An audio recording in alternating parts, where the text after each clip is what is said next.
like this, man. I have a slight headache, okay? I'm trying to minimize the lighting around me, even while I have bright lights on me, you know, because I need lighting for the video. So I'm going to keep the shades on for the entire video just to see what happens. It's not going to be that weird. I mean, they wear shades in the movie a lot. I mean, in fact, if you look at the poster, they're wearing shades. And we're just going to go with it. You guys let me know in the comment section if it gets too weird, though. It ain't easy being cheesy. Palm Springs is a new film directed by Max Barbacow, I think is his name, and it's based on a screenplay written by Andy Sierra. It's kind of a sci-fi romantic comedy that just debuted on Hulu, and it stars Andy Samberg, Christy Milioti, or Milioti, depending on how bad my Italian is, and it also stars J.K. Simmons. Andy Samberg and Christy Milioti star as a guy and a girl who somehow accidentally get trapped into this continuous time loop where their day constantly starts over. Like every time they die or every time they go to sleep, the day starts over. And so they're basically reliving the same day every day, although they do remember everything that they went through the previous day. So at first it's kind of about them trying to figure out a way out of the situation, but then obviously, you know, feelings get involved and then it kind of turns into a romance. And so it's that kind of movie too. It goes without saying, and it is kind of cheating to start off the review by saying that I like Andy Samberg, but damn it, I'm gonna say it.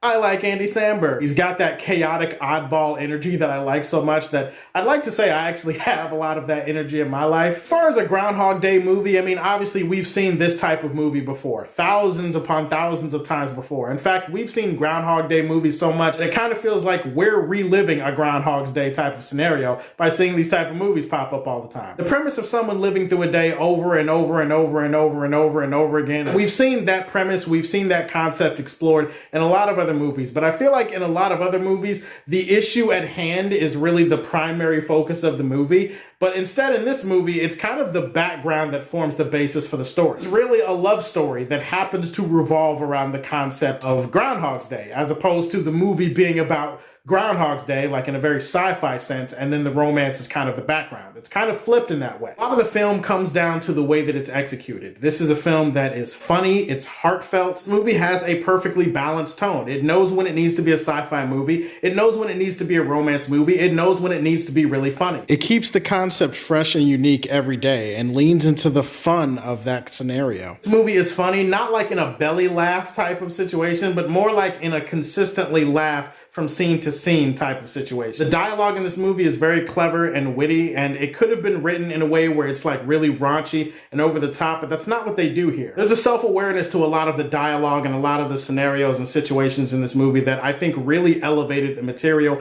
It elevated the romance. It elevated everything about what this story was trying to pull off. The romance would not have worked if it weren't for Andy Samberg and Kristen Milioti. If they don't work, if they don't have chemistry, whatever you think the movie's about, it falls apart. It does not work. Luckily, I am here to tell you that both of them absolutely crush it in their roles. These are great characters who have great banter, great back and forth. They're both likable people in the sense that they're trying so hard to be unlikable most of the time. I guess I just like romance movies where they have two damaged characters who shouldn't be together and shouldn't be with anybody else, but they're just kind of naturally drawn together. J.K. Simmons also is hilarious at different points in this movie. I honestly was a little bit confused when he showed up because I wasn't sure like what his role was, what his purpose was. There was one point in the movie where I was kind of scared this was going to be like a paycheck type of movie for JK. He actually has a surprising importance to the story that you don't realize until later. There's some real poignancy with his arc and with some of the things that he goes through in the movie. So I do appreciate that. At the end of the day, when the movie does need to get a little serious or a little emotional, or when it does need to explore the other concepts, the other ideas behind being stuck in a time loop, like in a sci-fi sense,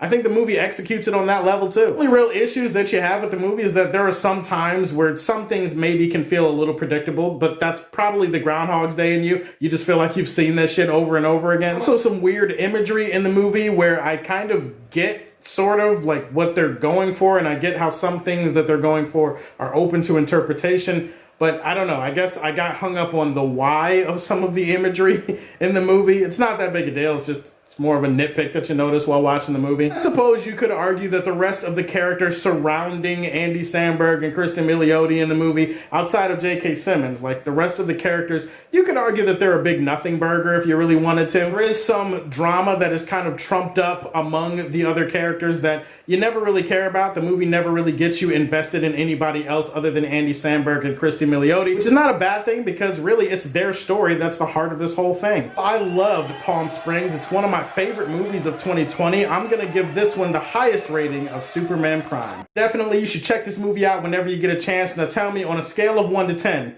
how sexy do you find the shades, and could you get used to seeing me wear these things in every video going forward? Real honesty, but also tell me what I want to hear. Please like and subscribe to the Superfan Show, and as always, if you like what you see, tell me how you feel, and stay tuned to hear more from the Man of Steel. Peace.